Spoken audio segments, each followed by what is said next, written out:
Jaya Nityananda, Jaya Advaita Chandra, Jaya Gaura Bhakta Vrinda, Jaya Jaya Shri Chaitanya, Jaya Nityananda, Jaya Advaita Chandra, Jaya Gaura Bhakta Vrinda, Jaya Jaya Shri Chaitanya, Jaya Nityananda, Jaya Advaita Chandra, Jaya Gaura Bhakta Vrinda.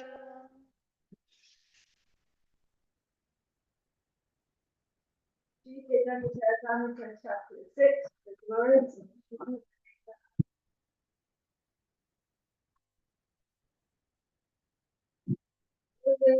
Shri Kaila Sarva Vishwara Shri Gana Avatari Kaila Ede Bhakti Pravartana. As he had formerly created all the universes, now he descended to introduce the path of bhakti. Formerly, he created all the universes. Now he's come to this world to introduce the path of bhakti. So powerful! What an amazing person to teach, right? Talk about having an amazing teacher.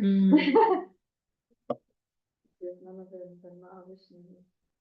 The universe.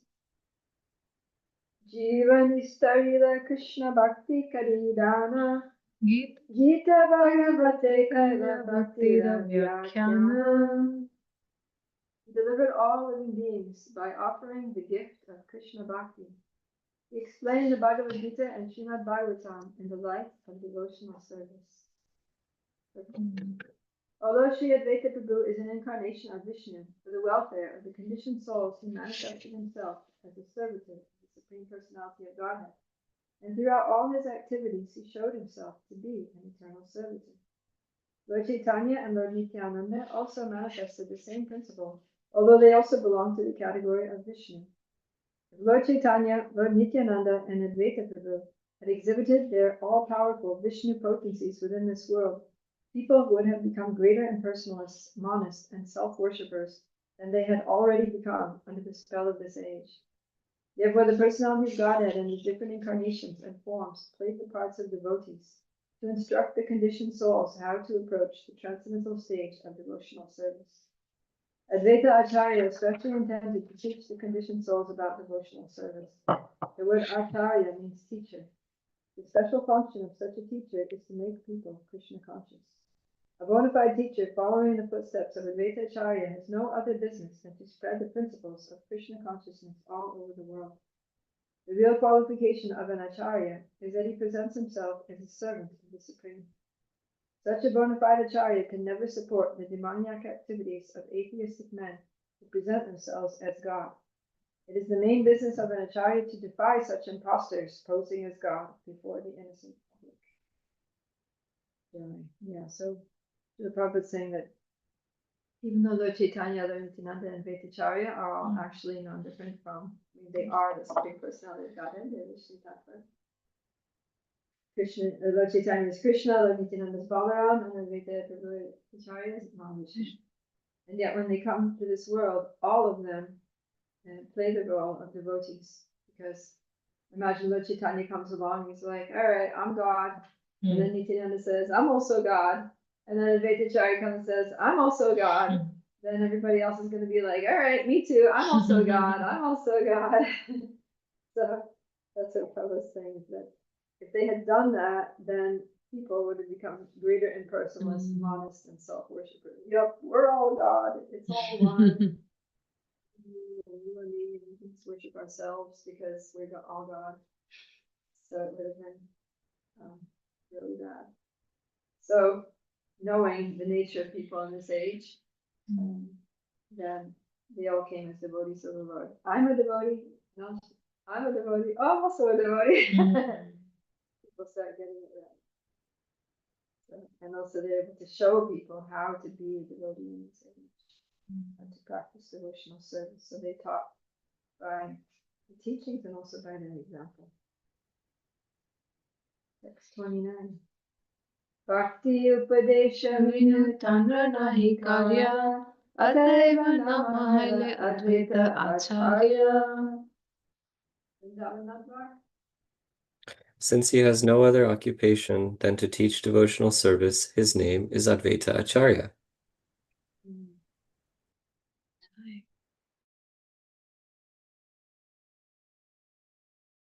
And Acharya means the teacher. So, yeah, he had nothing else. He didn't have another purpose. There weren't two purposes. There was only one purpose for his descent. That was to teach bhakti. And how did he teach it? By example. It was also Chaitanya Mahaprabhu's external cause of incarnation, right? To show bhakti, devotion. Yeah. Vaishnava Guru teno jagatare arya, dui nama milane haila advaita acharya.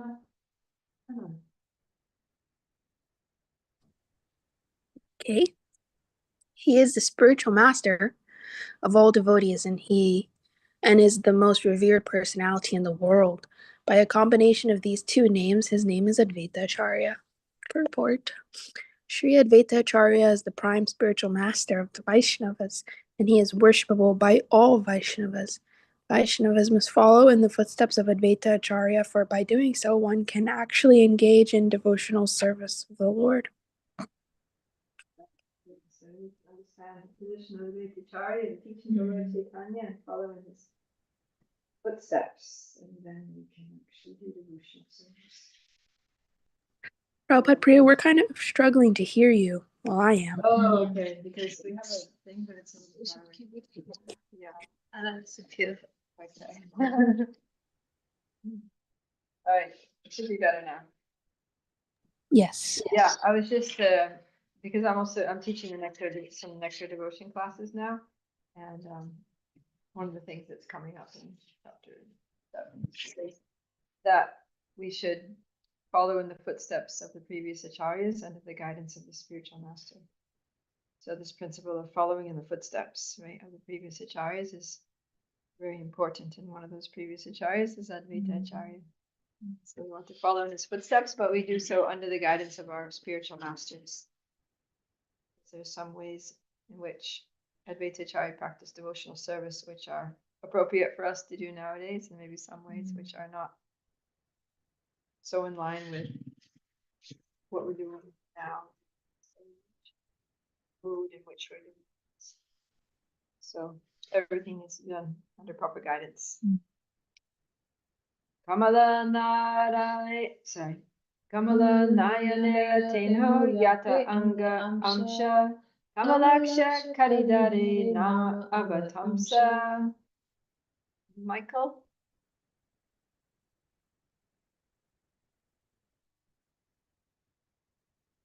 Are you there, Michael?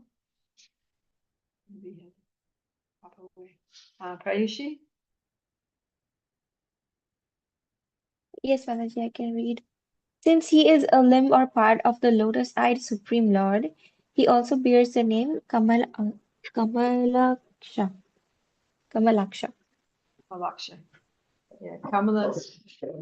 Kamala means lotus and Aksha means eye. Kamalaksha means from Krishna, we know, has lotus eyes. And so Advaita Acharya is a limb. So he's also Kamalaksha. Hare Krishna. Ishvara Sarupya Paya Parishara Gana Chatur Bhuja Pita Vataya Shri Narayana. Nikesh? His associates have the same bodily features as the Lord. They all have 4 arms and are dressed in yellow garments like Narayana. Amazing, right? So this is what happens on Vaikuntha is that all the residents of Vaikuntha, they have 4 forms like the Lord. So because Advaita Acharya is Vishnu, then the Vishnus are all in Vaikuntha. And so the associates of Vishnu have the same bodily features as Lord Vishnu. That's different from the associates of Krishna, who don't look like Krishna. They have their individual forms and appearances. Advaita Acharya Ishvarera Amshavarya Tanra Tattva Nama Guna Sakali Ascharya.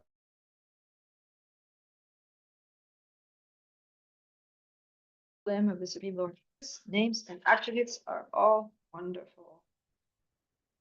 Yanhara Tulasi Jale Yanhara Hunkare Swagana Sahite Chaitanyera Avatare. Which verse it is? 34. He worshipped Krishna with tulsi leaves and water of the Ganges and called for him in a loud voice. Thus, Lord Chaitanya Mahaprabhu appeared on earth, accompanied by his personal associates. That will be described more later in detail. But what happened was Advaita Acharya, he's significantly older than Lord Chaitanya, so he was here before the appearance of Lord Chaitanya. And during that time, the world was in a bad state. He was living in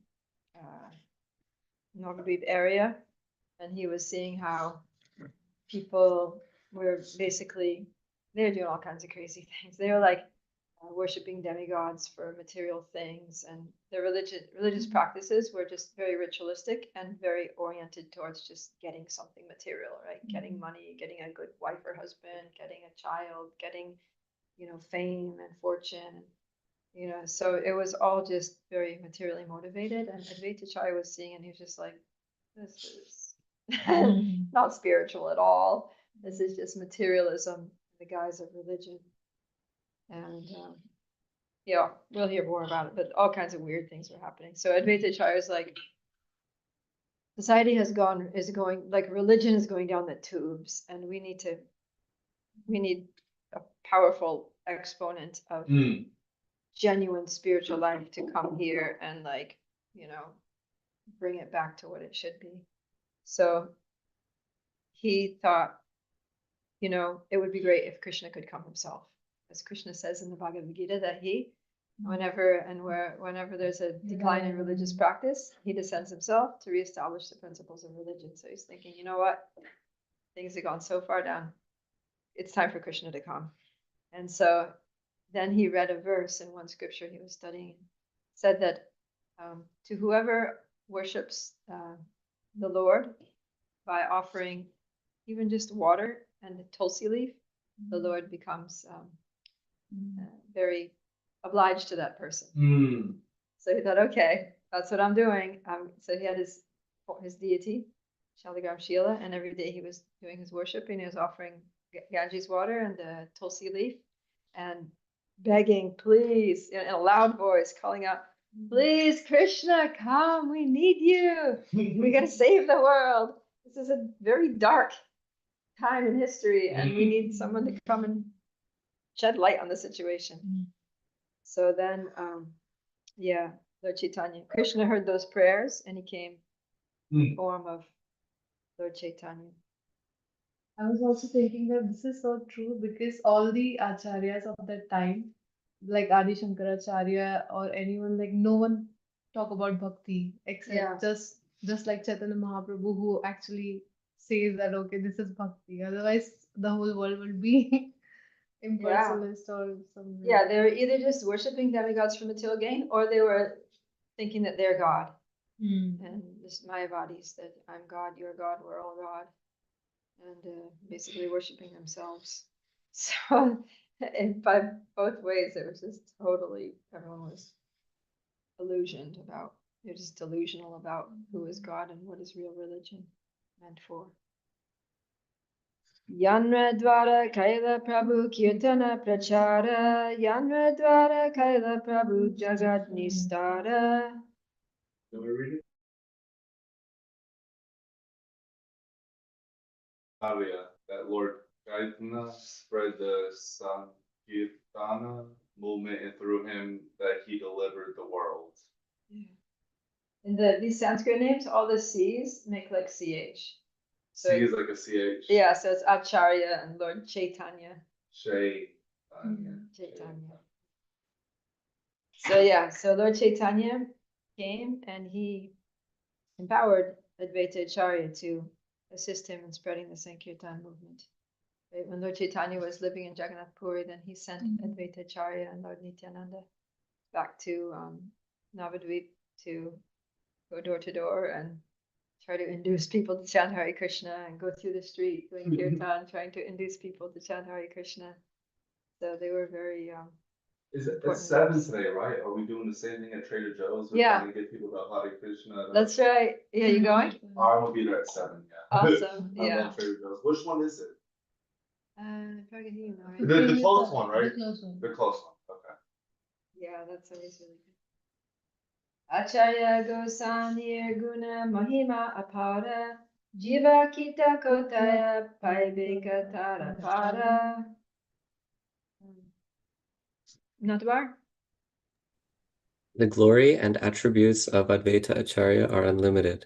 How can the insignificant living entities fathom them? So we're hearing a few bits and pieces here, but actually it's impossible to describe the unlimited glories of Advaita Acharya. Acharya Gosai Chaitanya Mukya Anga Ara Eka Anga Tanra Prabhu Nityananda. Hannah.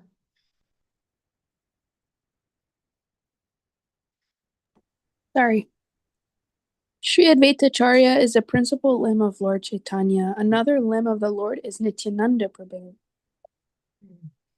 Yeah, so we heard about Lord Nityananda. So Lord Chaitanya is like, he has his right hand man and his left hand man. His right, left arms. So on the Yeah. okay. Yeah, these two, they're both, I mean, figuratively speaking, but Nityananda Prabhu and Advaita Prabhu, they're both very empowered devotees who are also incarnations of the Lord, who came to assist Lord Chaitanya in his Sankirtan movement in different ways. Prabhura Upanga Srivasari Bhakta Gana Hasta Mukha Netra Anga Chakra Dhyastra Sama. Rayushi? The devotees headed by Srivasa are his smaller limbs. They are like his hands, face, and eyes, and his disc and other weapons. Yeah, that's nice. There's a verse from Srimad Bhagavatam 11.5.32 that goes, Krishna Varnam Tisha Krishnam Sango Pangastra Parshadam Yagyai Sankirtana Prayer Yajanti Samedasa. So it's talking about the advent of the appearance of Lord Chaitanya. So it says that Lord Chaitanya will appear and he's not blackish, like Krishna's blackish color, like a monsoon black storm cloud, dark storm cloud. He says even though he's not blackish, he's Krishna himself, the golden color, and he comes along with his associates and his weapons and his companions. And intelligent people in this age of Kali will worship him. What's his name? Lord Chaitanya. Lord Chaitanya. Yeah. That's the picture. On the right or the left? The golden right. With the yellow clothes. Okay. The intelligent people in this age will worship him by chanting the Hare Krishna Mahamantra. So, yeah, sometimes it's said that, see, Lord Chaitanya, which weapons does he come with? He doesn't have any weapons. He never uses a weapon. Well, yes, Jagai, he almost did. But he, in his whole pastimes, he never once actually used a weapon. They're his associates. Right? So he sends out his army, yeah, and they go, and the weapon is the holy name. Right? He goes out and throws the holy name out there, and it like a bomb drops like a transcendental bomb sound that spreads happiness and love of God all over the world. And then they say another weapon of Lord Chaitanya was his beauty, because he was so beautiful. Right? As soon as people would see him, they'd be like, "Oh my God." Esabalaya Chaitanya Prabhura Vihara Esabalaya Karena Vanchita. Are you able to on the move?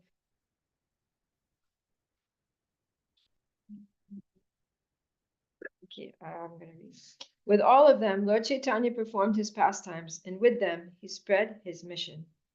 So yeah, Chaitanya Charitamrita is very relishable, very enjoyable book because, I mean, now we're going through a lot of philosophy, but even this is like quite relishable, you know. But then when we get into it, there's Lord Chaitanya is performing his pastime. So we're going to hear all about his personal dealings with his eternal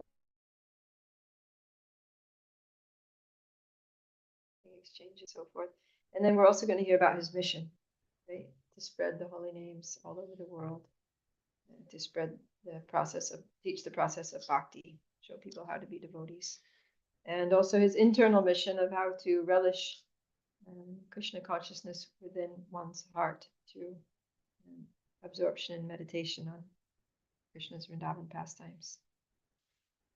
So it's all going to unfold in the pages of this book. Text 40. Madhavendra Purira Inha Shishya E Gyane Acharya Gosanire Prabhu Guru Karimane. Thinking he, Sri Advaita Acharya, is a disciple of Sri Madhavendra Puri, Lord Chaitanya obeys him, respecting him as his spiritual master. Purport. Sri Madhavendra Puri is one of the Acharyas in the disciplic succession from Madhavacharya. Madhavendra Puri had two principal disciples, Ishwar Puri and Sri Advaita Prabhu. Therefore, the Gaudiya Vaishnava Sampradaya is a disciplic succession from Madhavacharya.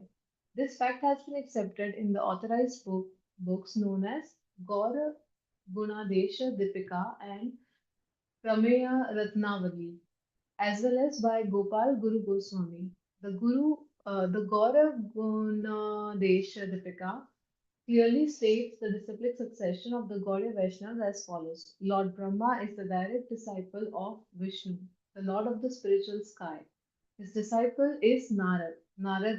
Narad's disciple is Vyas, and Vyas' disciple are Sukadev Goswami and Madhavacharya. Padmanabha Acharya is the disciple of Madhavacharya, and Narhari is the disciple of Padmanabha Acharya. Madhava is the disciple of Narhari. Akshobhya is the direct disciple of Madhava, and Jayatirtha is the disciple of Akshobhya. Jayatirtha's disciple is Jnana Sindhu, and his disciple is Mahanidhi. Vidyanidhi is the disciple of Mahanidhi, and Rajendra is the disciple of Vidyanidhi. Jaya Dharma is the disciple of Rajendra. Purushottam is the disciple of Jaya Dharma. Sriman Lakshmipati is the disciple of Vyastirtha, who is the disciple of Purushottama. And Madhavendra Puri is a disciple of Lakshmipati. So that was our disciplic succession all the way from Vishnu or Krishna down to Madhavendra Puri, who is the spiritual master of Lord Chaitanya's spiritual master. So, disciplic succession ki jai. Yeah, I remember Sukadev Goswami and Madhavacharya, they both are the disciple of Vyasadeva. Yeah, So they are same the God brothers. God brothers, one who wrote the Bhagavatam and one who preached like Yeah, every he's a Sampradaya Acharya. All right, text 41. Lokika lilate dharma mayada rakshana stuti bhaktya karena tandra chadana vandana. Not far. To maintain the proper etiquette for the principles of religion, Lord Chaitanya bows down at the lotus feet of Sri Advaita Acharya with reverential prayers and devotion. So because in the disciplic succession, Advaita Acharya is senior to Lord Chaitanya, being a god brother of his guru, then Lord Chaitanya owes respects. There's a principle that one should honor the god brothers of one's guru in the same way one would honor one's guru. So Lord Chaitanya generally observed that. And he would bow down at the lotus feet of Advaita Acharya with reverential prayers and devotion. The etiquette. But there was some tension in that relationship because the next verse. Chaitanya Gosani ke Acharya Kare Prabhu Gyana Apanake karena tanra dasa abhimana. Nikesh? Sri Advaita Acharya, however, considers Lord Chaitanya Mahaprabhu his master, and he thinks of himself as a servant of Lord Chaitanya Mahaprabhu. Purport. The Bhakti Rasamrita Sindhu of Rupa Goswami explains the super excellent quality of devotional service as follows. If multiplied yeah, Go ahead. sorry, uh, if multiplied billions of times, the transcendental pleasure derived from impersonal Brahman realization still could not compare to even an atomic portion of the ocean of bhakti or transcendental service.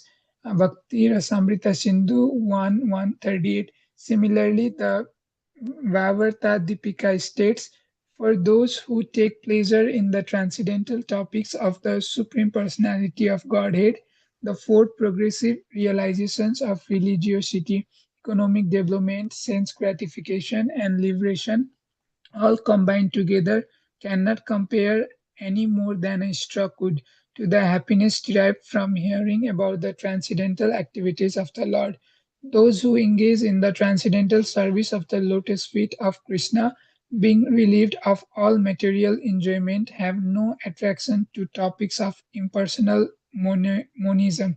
In the Padma Purana, in connection with the glorification of the month of Kartika, it is stated that devotees pray, Dear Lord, always remembering your childhood pastimes at Vrindavan is better for us than aspiring to merge into the impersonal Brahman.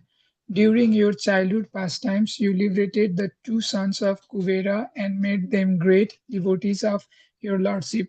Similarly, I wish that instead of giving me liberation, you may award me such devotion unto you. In the Aya Sirsiya Sri Narayana Vyuhastava, in the chapter called Narayana Stotra, it is stated, My dear Lord, I do not wish to become a man of religion or a master of economic development or sense gratification, nor do I wish for liberation, although I can have all these from you, the supreme bestower of benedictions. I do not pray for any of these, simply pray that I may always be engaged as a servant of your lotus feet. Narasimha Deva offered Prahlad Maharaj all kinds of benedictions, but Prahlad Maharaj did not accept any of them, for he simply wanted to engage in the service of the lotus feet of the Lord. Similarly, a pure devotee wishes to be blessed like Maharaj Prahlad by being thus endowed with devotional service. Devotees also offer their respects to Hanuman, who always remained a servant of Lord Rama. The great devotees, the great devotee Hanuman prayed, I do not wish to take liberation or to merge in the Brahman effulgence, where the conception of being a servant of the Lord is completely lost. Similarly, in the Narada Pancharatra, it is stated, I do not want any of the four desirable stations. I simply want to engage as a servant of the lotus feet of the Lord. King Kulasekara, in his very famous book Mukunda Mala Stotra, prays, my Lord, I do not worship you to be liberated from this material entanglement, nor do I wish to save myself from the hellish condition of material existence, nor do I ever pray for a beautiful wife to enjoy in a nice garden. I wish only that I may always be in full ecstasy with the pleasure of serving your lordship. MMS 4. In Srimad Bhagavatam also there are many instances in the third and fourth cantos in which devotees pray to the Lord simply to be engaged in his service and nothing less. Hey, Vrindavanath, does that remind you of something? Yes, it's exactly like what we were reading last week on Sunday. Yeah. Yeah, chapter 4 of the Nectar Devotion. Like Yeah. it's pretty Yeah. much like the same quotations that are there. Yeah, and Prabhupada he's citing Bhakti Rasamrita Sindhu of Rupa Goswami. Yeah. So yeah, we just read all those. Good. So the idea here is that there's nothing more desirable than to be a servant of the Lord. And all these instances where a great soul was offered benedictions, all they wanted was the service of the Lord. So Lord Chaitanya wants to be a servant of the Lord, a servant of Advaita Acharya, and Advaita Acharya, even though he's so Lord Chaitanya, even though he's the Lord, he wants to be a servant of the Lord, the servant of the devotee of the Lord. And Advaita Acharya, even though he's the Lord, he wants to be the servant of the Lord. So they're showing us that, yeah, the best situation to be in is a situation of service. Service to the Lord, or the servant of the servant of the servant of the Lord. And that is, or I mean, nothing can compare to it, right? Not economic development, sense gratification, not even liberation, not living on a higher planet, not having the wealth of the demigods, nothing. Okay, and then it says the first numerous verses here from Srimad Bhagavatam where devotees say the same thing. Not even a beautiful wife in a nice garden. Text 43. Se abhimana suke apana pasare Krishna rasa hao jive upadesha kare. Hannah? He forgets himself in the joy of that conception and teaches all living entities, you are servants of Sri Chaitanya Mahaprabhu. Purport. The transcendental devotional service of the Supreme Personality of Godhead is so ecstatic that even the Lord himself plays the part of a devotee. Forgetting himself to be the Supreme, he personally teaches the whole world how to render service to the Supreme Personality of Godhead. Yeah, and he wants to forget that he's the Supreme, right? He's just like, forget about it. I just want to be totally absorbed in being a devotee. So here we are in the material world and we want to be the master, right? People want to be God. They want to be served, want to be worshipped. But the Lord himself, who is God, who is served, who is worshipped, is not very happy in that position. So he's showing us that this is not really like where it's at, basically. But the real ecstasy is in being a devotee of the Lord. So if we're smart, we will be devotees of the Lord. Krishna dasa abhimane ye ananda sindhu Koti brahma sukha nahe tara eka bindu. Ayushi?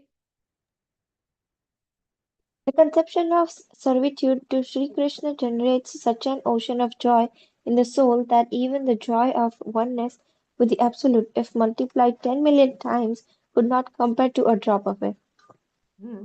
It's pretty amazing, right? So even the Brahmananda, right, merging with Brahman, that means being out of material life, right? No material desires, no material attachments, no material miseries. It's totally on the spiritual platform. And the joy that comes from that, even if multiplied 10 million times, is not even comparable to a drop of the happiness that comes from being a pure devotee of Krishna. So, yeah. I'm thinking how that feels to me. Like we say that okay, we are the servant, but it doesn't feel how it elaborates here. Okay, so good question. We're devotees, right? So why is it that we're not feeling this level of happiness? Yeah. Yeah, because we're basically aspiring devotees, right? We're trying to serve, but we still have some mundane conceptions, right? And attachments and material desires, and we still have a lot of obstacles that we need to overcome before we can actually come to the stage of pure devotional service. So what he's talking about here is pure devotional service, right? At least in the Nectar devotion, there's different characteristics of devotional service, and that quality of devotional service where the devotee has absolutely no interest in liberation, where the pure devotional service derides the very concept of liberation. That's what we're talking about here. That comes at the stage of bhava bhakti. So in the beginning stages of sadhana bhakti, we're not on that level where we're experiencing that much happiness that it's like, yeah, I don't care about liberation. I'm fine taking birth again as long as I can serve the devotees. But if we keep going, we'll get there. Muniye Chaitanya Dasa Ara Nityananda Dasa Bhava Samanahe Anyatra Ananda. Michael? Yes. He says, Nityananda and I are servants of Lord Chaitanya. Nowhere else is there such joy as that which is tasted in this emotion of servitude. There you go. You heard it right from Advaita Acharya. It doesn't get any better than this. Being a servant of Lord Chaitanya. So that's what we're working on, right? We're aspiring for, we're practicing, trying to be servants of Lord Chaitanya. Parama preyasi lakshmi hridaye vasati denodasya sukhamage karyaminati. The most beloved goddess of fortune resides on the chest of Sri Krishna. Yet she too, earnestly praying, begs for the joy of service at his lotus feet. Yeah, so sometimes we think, okay, well, maybe we'll start with serving the lotus feet and then we'll gradually work up, to being situated at the chest of the Lord, right? Getting his embrace, or looking into the beautiful lotus eyes of the Lord and having him smile at us. Like that. But Goddess of Fortune, she's there. She's on the chest of the Lord, and she's like, God, I wish I could just serve his lotus feet. So that humble service to the Lord is very desirable. Dasya bhave anandita parishadagana vigi bhava narada ara sukha sanatana. All the associates of Lord Krishna, such as Brahma, Shiva, Narad, Shuka, and Sanatan Kumar, are very pleased in the sentiment of servitude.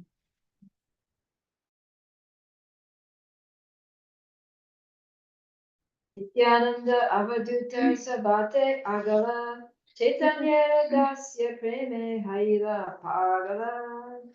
Sri Nityananda, the wandering mendicant, is the foremost of all the associates of Lord Chaitanya. He became mad in the ecstasy of service to Lord Chaitanya. Became pagal. Pagal means crazy person. Crazy. Became intoxicated with ecstatic bliss in the service of Lord Chaitanya. Dasya praying. That's what we hear in that description also, that mad, like a mad elephant, Nityananda is intoxicated in love. Right. Srivasa Haridasa Ramadasa Gadadhar Murari Mukunda Chandrasekhara Bhakreshwara Isava Pandita Loka Parama Mahatva Chaitanya Dasya Sabai Karaye Muna.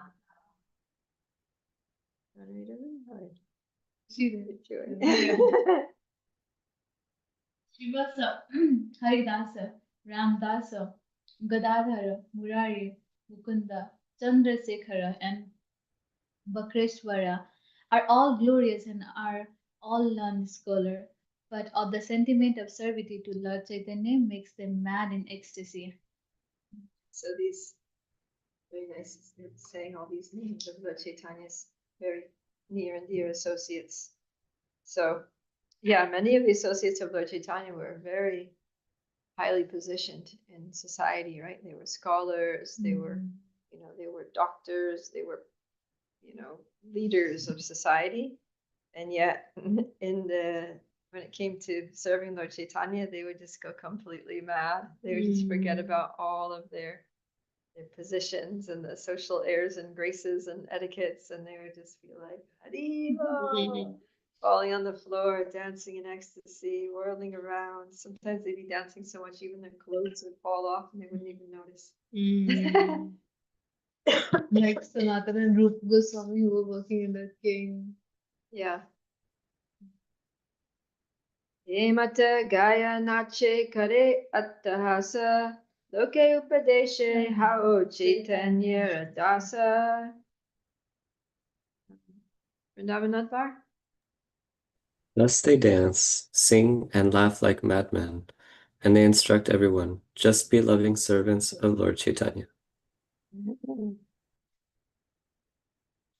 So that's our instruction. Just be a loving servant of Lord Chaitanya. Don't worry about anything else. Don't worry about what society thinks of you. Don't worry about your career. Don't worry about what you're gonna eat next meal. Don't worry about where you're gonna live. Don't worry about who's gonna take care of you in your old age. Just become a servant of Lord Chaitanya. Of course, Lord Chaitanya is gonna take care of everything because he's very grateful for his servants. Chaitanya Gosai More Kare Guru Gyana Tatapiya Horaya Dasa Abhimana. Nikash. Sri Advaita Acharya thinks Lord Chaitanya considers me his spiritual master, yet I feel myself to be only his servant. Krishna Premera Eka Apurva Prabhava Guru Samalagu Kekaraya Dasya Bhava. Hannah. Love for Krishna has this one unique effect. It imbues superiors, equals, and inferiors with the spirit of service to Lord Krishna. Purport. There are two kinds of devotional service, the way of Pankacharatrika, regulative principles, and the way of Bhagavata, transcendental loving service. The love of Godhead of those engaged in Pankacharatrika regulative principles depends more or less on the opulent and reverential platform, but the worship of Radha and Krishna is purely on the platform of transcendental love. Even persons who play as the superiors of Krishna also take the chance to offer transcendental loving service to the Lord. The service attitude of the devotees who play the parts of superiors of the Lord is very difficult to understand, but it can be very plainly understood in connection with the super excellence of their particular service to Lord Krishna. A vivid example is the service of Mother Yashoda to Krishna, which is distinct. In the feature of Narayana, the Lord can accept services only from his associates who play parts in which they are equal to or less than him. But in the feature of Lord Krishna, he accepts service very plainly from his fathers, teachers, and other elders who are his superiors, as well as from his equals and his subordinates. This is very wonderful. Yeah, so Krishna has all these different relationships, different levels. And the amazing thing is that, that because of the love, it's not, the love just eclipses all else. It eclipses any kind of like hierarchical view of relationships. So it's not that, even though some devotees serve Krishna as superiors and some serve him as peers and some serve him as juniors or servants or lovers or whatever, it's not that any one service is better than the other. It's not like, because the elder cowherd people, like the older gopis and older cowherd men, it's not that they're superior to the cowherd boys because they're older, right? Because they're superiors to Krishna, so-called superiors to Krishna. But what makes the person's position more exalted is the intensity of the love, right? And that's why it's considered that the gopis are the best devotees, right? Even though they're young, even though they're girls, even though they're uneducated, and even if they have no position in society, but still they're the highest because their love is the most intense and unconditional and glorious. So that's the parameter. Parameter is love. Ihara pramana shuna shastra vyakyana mahad anubhava yate sudrida pramana.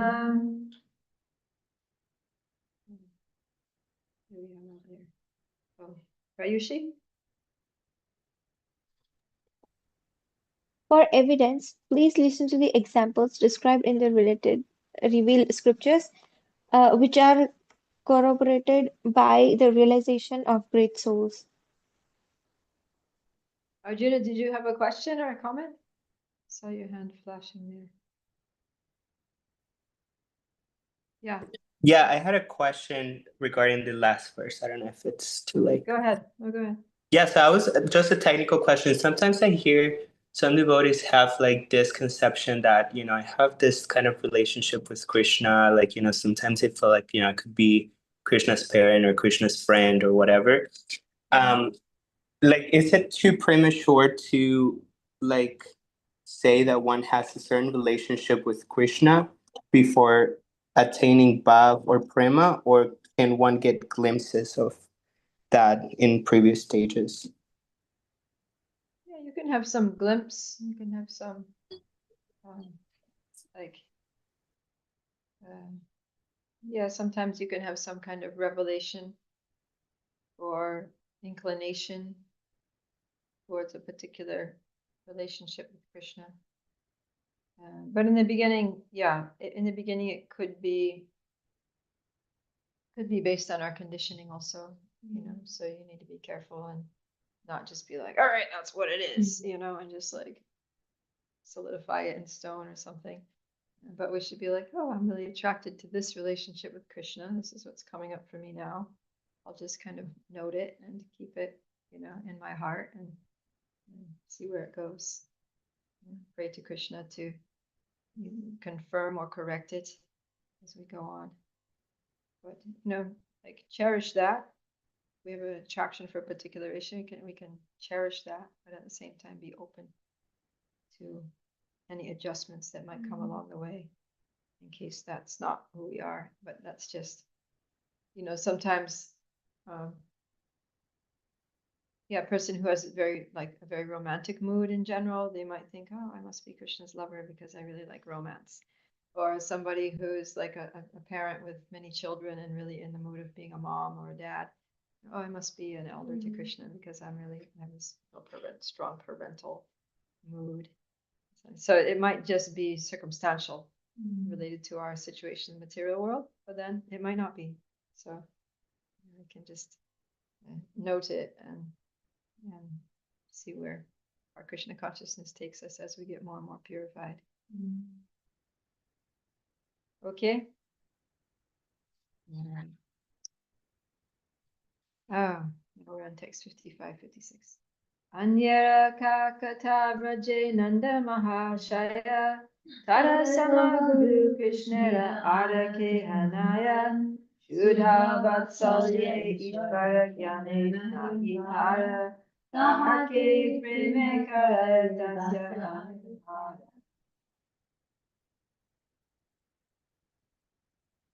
Although no one is a more respected elder for Krishna than Nanda Maharaj in Vraja, who in transcendental paternal love has no knowledge that his son is the Supreme Personality of Godhead, still ecstatic love makes him, what to speak of others, feel himself to be a servant of Lord Krishna. Yeah, so even if someone's in an objectively superior position, right, like Nanda Maharaj, he's Krishna's father, he's the king of Braj, he's like, in every way he's superior to Krishna, but still he considers himself to be a servant of Krishna.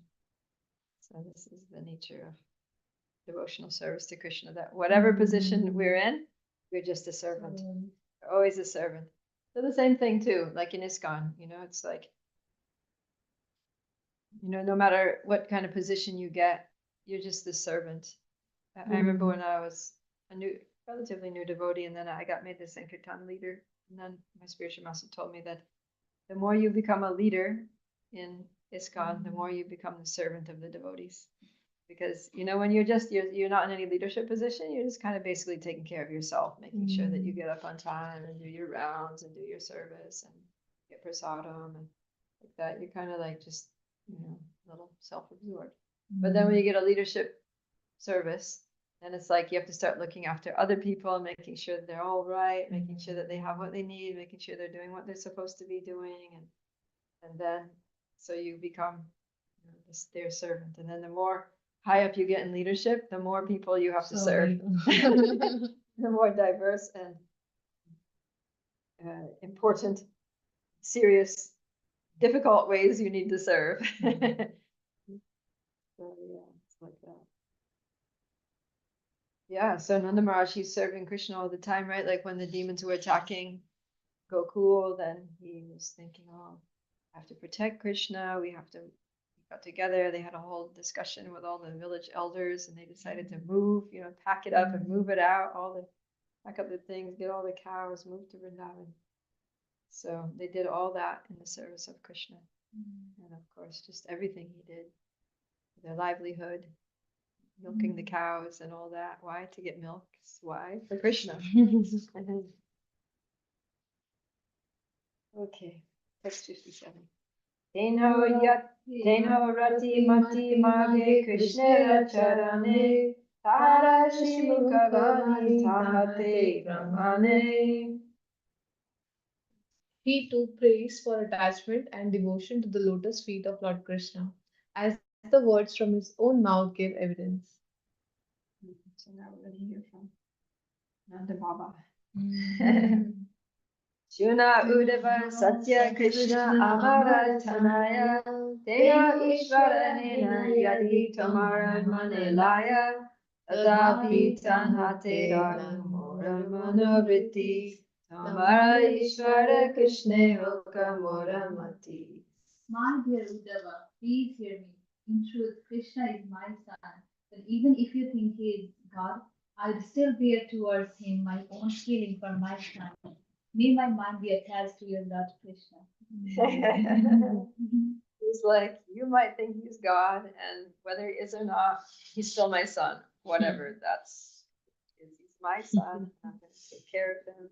If he does something naughty, I'm going to have to chastise him. And he doesn't come in for dinner, I'm going to have to send someone to call him. And Imagine if someone says to a mother that your son is God. Mother, so father like, will be get like, out of here. Manasa Vitayo Nasya Krishna Padam Bujashrayaha Vaso Vidnayinir Namnam Kayastad Pravanadishu. Michael. May our minds be attached to the lotus feet of your Lord Krishna. May our tongues chant his holy names, and may our bodies lie prostrate before him. Well, these are spoken by the residents of Vrindavan. The next one is going the same. Karma bir brahm yamananam yatra kwapi varechaya mangala charitardhanai ratirna Krishna Ishvare. Wherever we wander in the material universe under the influence of karma, by the will of the Lord, may our auspicious activities cause our attraction to Krishna to increase. Purport. These verses from Srimad Bhagavatam, Canto 10, Chapter 47, were spoken by the denizens of Vrindavan, headed by Maharaj Nanda and his associates to Uddhava, who had come from Mathura. Yeah, so they're getting slightly influenced by Uddhava's mood, because Uddhava knows that Krishna is God. So, yeah, like he says, may my mind be attached to your Lord Krishna. But he's not my Lord Krishna, he's your Lord Krishna. But anyways, and then we see, like, otherwise he wouldn't be saying, may our bodies lie prostrate before him. I don't think Nanda Maharaj ever once paid dandavats to Krishna. So why is he saying this? He's just being a little influenced by Uddhava's reverential mood. But yeah, he's just saying, whatever, wherever we are in the universe, it doesn't matter. Just let us always be with Krishna, attracted to Krishna. Hannah, do you have some thought to share? I just had a question. How sometimes we hear very advanced devotees will say that they don't care to go back to Godhead. They just want to think of Krishna always. Like, it's kind of like a little bit in this. I was just wondering, do they say that because they think they're too like lowly to even enter into Krishna's pastimes, and they just hope to be able to remember him wherever they go? Or do they say that because they genuinely want to please Krishna in whatever world, like kind of how the gopis in that past time of putting their dust on Krishna's head to cure his headache were like, I don't care if I go to hell. Is it a little bit Yeah. of both? It's more the second one, right? They just want to please Krishna wherever they are. And then there's also a third factor, which is that wherever they are, they're always with Krishna, right? Because the relationship with Krishna is so intimate. Krishna's always with them, and with Nanda Maharaj, even when, he's here in the so-called material world, but he's in Vrindavan, he's in Boma Vrindavan. So that's exact. Someone like Nanda Maharaj doesn't need to go back to Godhead because he never left Godhead. He's like always there. God, the spiritual world came with him. He came. So yeah, he's always just in that Krishna bubble wherever he goes. And that's the situation of a devotee, right? Like there's a verse that says that, I think it's Maitreya talking to Vidura or somebody like that. Anyways, it says that saints like you are holy places personified, because you always carry the Lord within your heart. Wherever you go becomes a holy tirtha, because the holy places are places where Krishna walked, where Krishna performed his pastimes. And so wherever Krishna was present, that place becomes a holy tirtha. And because Krishna is always very strongly present in the heart, within the heart and mind of his pure devotees, then the pure devotees are basically walking dhams, walking holy dhams. They're not in the material world. Wherever they go, they're just like in a spiritual bubble, a Vaikuntha or a Goloka bubble. So yeah, so then if you're in a Goloka bubble, then you're not thinking, oh, I need to get back home, back to Godhead, right? You're already there. Okay.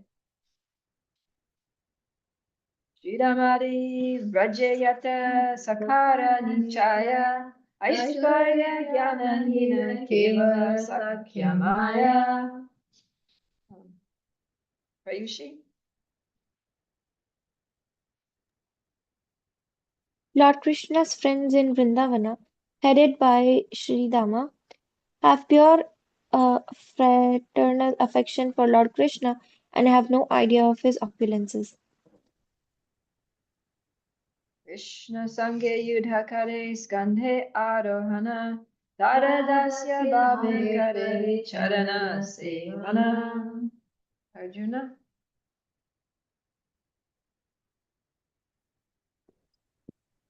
Although they fight with him and climb upon his shoulders, they worship his lotus feet in a spirit of servitude. Yeah.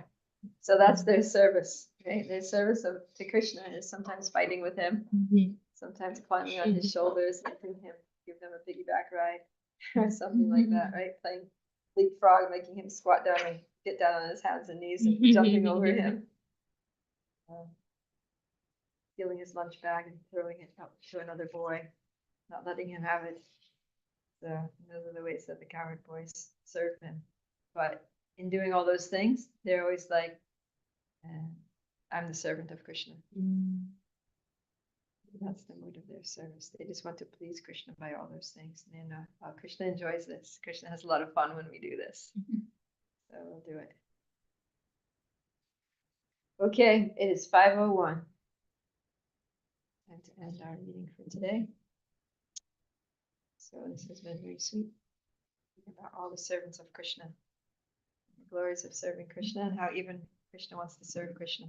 How even the Lord wants to serve the Lord. So anybody who doesn't want to serve the Lord just doesn't know what's what. Shri Caitanya Charitamrita ki jai. Shri Krishna Das Kaviraj Goswami ki jai. Jai. Hari Hari Bol. Prabhupada Priya ki So today Jai. Friday. See you again on Monday.